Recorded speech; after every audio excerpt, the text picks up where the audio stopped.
Olá pessoal, hoje eu trago um filme que eu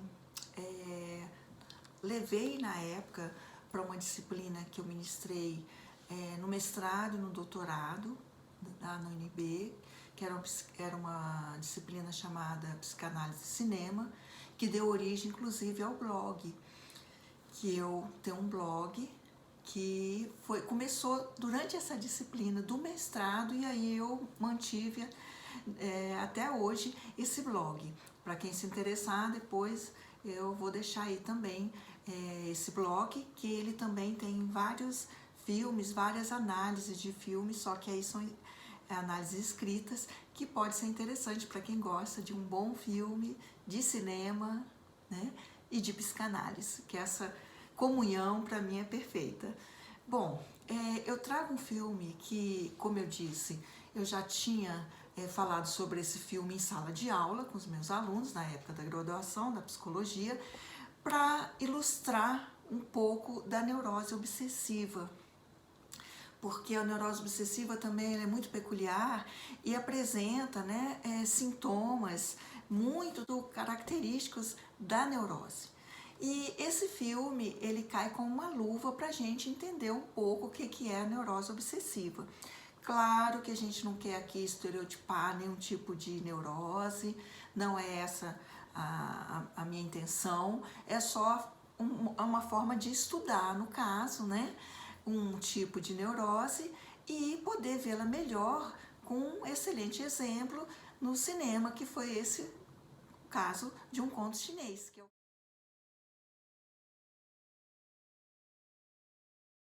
que é o filme que eu vou trazer hoje. Tem vários filmes que a gente pode estudar e vai e eu vou falar aqui no canal. Mas esse é um dos filmes que eu trago para falar sobre essa neurose específica. Bom, por quê? Né? Vamos ver um pouquinho, primeiro, quando que foi produzido esse filme, foi em 2011, foi dirigido por Sebastian Borenstein e teve como protagonista o grande ator Ricardo Darín, que ele por si só já faz com que a gente deseje assistir.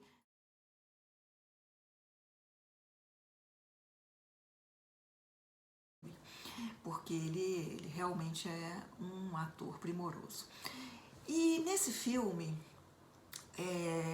Darín faz o personagem chamado Roberto, que é um veterano de guerra das Malvinas, que retorna, né, da guerra ainda jovem para a casa do pai, e o pai morreu.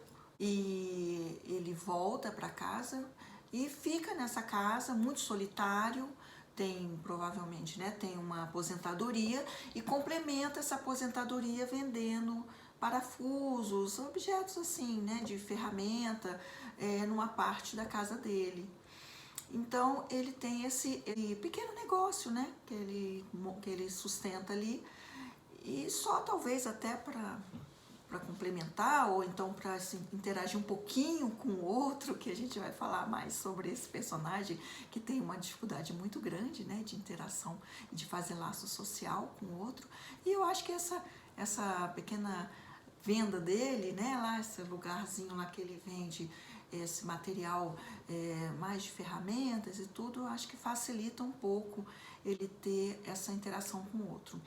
Mas Roberto, que é esse personagem, vive sozinho nessa casa há 20 anos. O pai, né, como eu disse, faleceu durante a estadia dele na guerra e a mãe, ele nunca conheceu a mãe. Ele só conhece a mãe através da transmissão da fala do pai, que é bem interessante também, essa questão de Roberto com a mãe, né?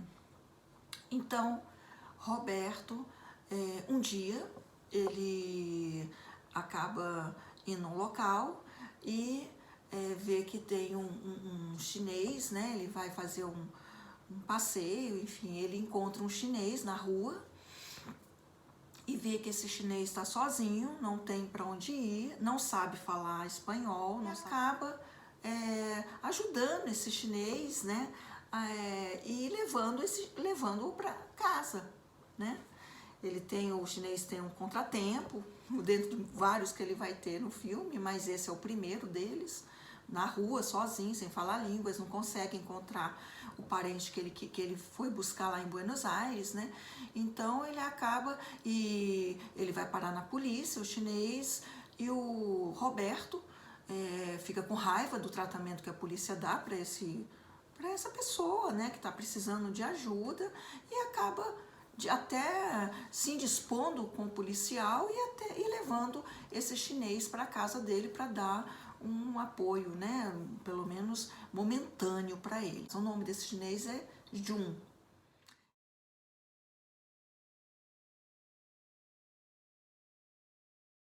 E Roberto se propõe a ajudá-lo a encontrar esse familiar que ele foi buscar lá em Buenos Aires. E começa a fazer contato com a embaixada, não consegue nada na embaixada, enfim, todos os caminhos que ele tenta não dão certo, mas ele continua persistindo nessa proposta de ajudar Jun a encontrar esse parente, né? E aí essa vivência que para Roberto é uma convivência que vai se tornando quase insuportável. E é muito interessante ver isso no filme, porque Roberto é um neurótico obsessivo, né? Tem os seus rituais, é metódico, como todo obsessivo, muito metódico, dorme todos os dias na mesma hora, às 23 horas, acorda no mesmo horário, faz aquele trabalho ali, então ele tem uma rotina que bem, né, acentuada. E Jun vai mexer um pouco, né, porque é alguém que está na casa, é um estranho, e acaba mexendo com essa rotina, não tem como não mexer, e isso deixa Roberto muito irritado, muito angustiado. Nesse ínter, tem uma parente de um vizinho que se chama Ana,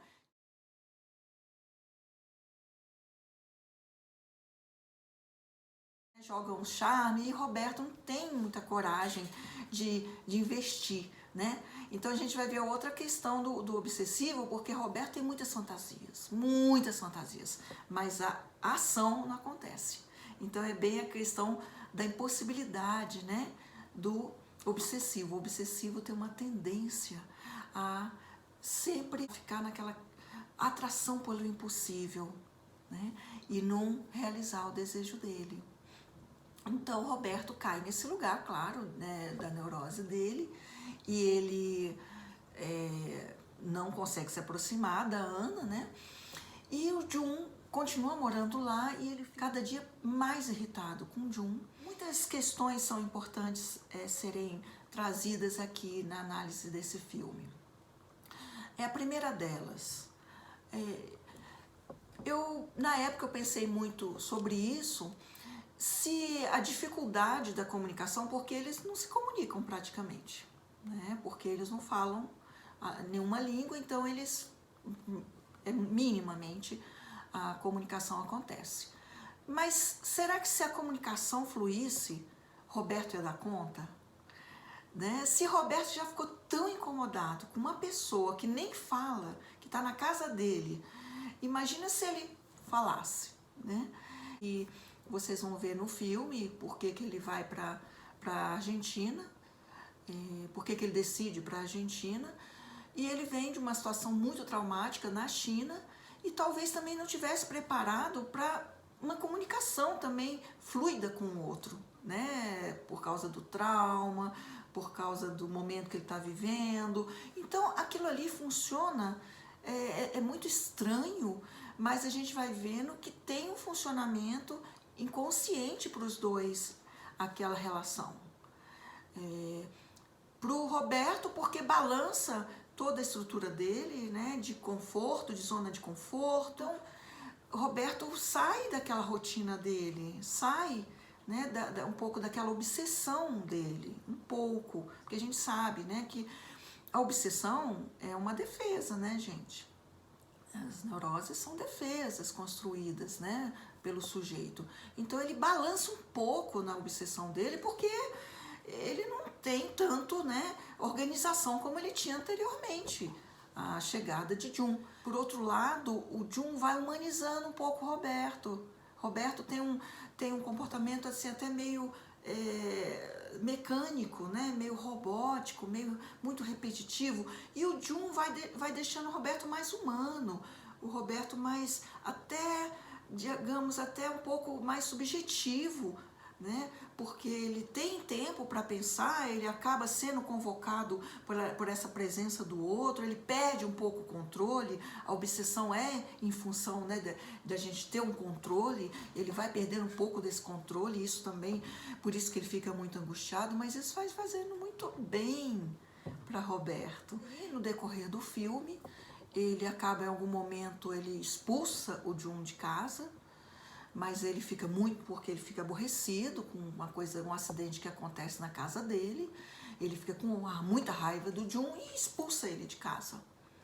Mas acaba que ele volta, ele vai atrás do Jun, e aí é o Jun que o ajuda dessa vez, tira ele de um grande problema, e ele acaba voltando com o Jun e se propondo de novo a ajudar o Jun a conseguir encontrar o parente que ele tem lá na Argentina, lá em Buenos Aires.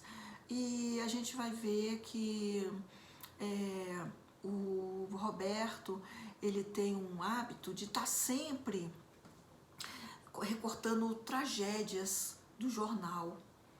Ele pega um jornal do mundo todo, ele pega, né, alguns jornais e ele vai recortando tragédias.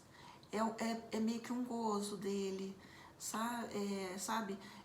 É um gozo dele ver a tragédia, o trágico, o absurdo, né, do real, que o real é traumático, né? E eu acho que dessa forma ele também tem um pouco de catarse em relação ao próprio trauma dele. A guerra, a perda da mãe, que ele nunca viu, depois a morte do pai durante a guerra, ele não pôde nem ver mais o pai. Então, isso acho que ameniza um pouco a dor de Roberto, aqueles traumas, né, que as pessoas sofrem, aqueles absurdos que são citados no jornal, ameniza um pouco aquela sensação de perda dele. E provavelmente esse trauma que os uniu, esse trauma que fez com que eles se conhecessem e também fez com que eles pudessem sair desse lugar, principalmente Roberto, né, que já estava há 20 anos estagnado naquele lugar dele. E Jun também pôde ter uma oportunidade, né, de ir para um lugar novo, um outro país e, enfim, dentro do possível, talvez até fazer um pouco do luto, né, que ele precisava fazer quando saiu da China. Então, é um filme muito interessante para a gente ver a neurose obsessiva, porque Roberto tem muitos traços do neurótico obsessivo, né? Questão metódica, questão de dificuldade, fazer laço amoroso, né? E ele fica totalmente desorientado, ele fantasia, mas não consegue, né? Também investir naquele desejo dele de estar com aquela mulher.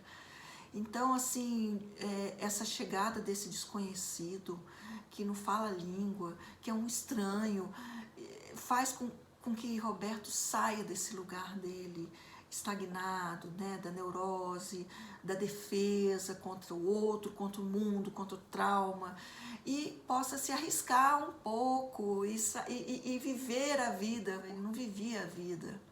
Ele passava ali, né? A vida estava passando por ele e ele repetindo os mesmos rituais e tal, até para se defender de tudo que ele já tinha vivido de dor na vida dele, né? Então é um filme muito bonito, é um filme, muitas vezes tem algo muito engraçado, mas, né, porque Roberto, o Darín é maravilhoso, ele é hilário, assim, no filme com Jun. E, ao mesmo tempo, é um filme de muita profundidade, porque fala disso, de como um encontro entre duas pessoas, né, pode surtir tanto efeito, pode mudar a vida de ambos. E como que a gente tem que dar oportunidade, né, na nossa vida para esses encontros. seja de amigo, seja amoroso, seja de trabalho, são encontros que às vezes vão mudar totalmente a vida da gente, porque a gente sai dessa zona de conforto. Por isso que as pessoas também, quando amam, muitas vezes saem da sua zona de conforto, quebram paradigmas, né? Rompem com questões muito antigas, porque isso movimenta o desejo. Jung ajudou Roberto a resgatar seu desejo pela vida, pelo outro, por uma mulher, por estar existindo e viver de uma forma mais prazerosa, porque ele só era mecânico. A vida para Roberto era uma coisa mecânica, sem nenhum sentido a mais do que isso. Há 20 anos. E de com essa estranheza, né? Com esse incômodo, ao mesmo tempo, com essa humanização também, com esse desamparo dele.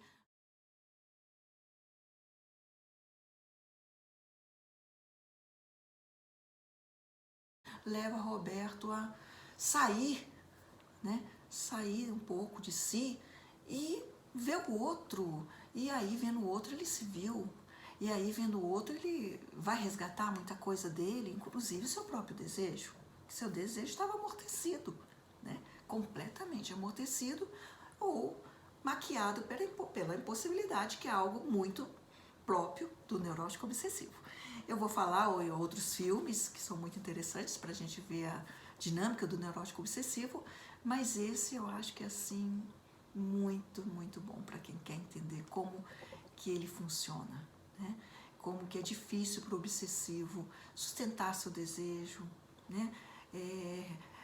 Brigar pelo seu desejo, ele vai fazer tudo para esse desejo ser impossível e ele justificar que é impossível por algum motivo. Né? E isso ele sustenta a neurose dele e se defende do outro, do mundo, do real, do trauma. Né? Enfim, eu espero que vocês tenham gostado dessa análise. Se inscrevam no meu canal, estou sempre trazendo coisa que eu acho que é interessante para quem gosta, como eu falei, de um bom cinema, de um bom filme e de psicanálise. Até breve e aguardo vocês na próxima análise.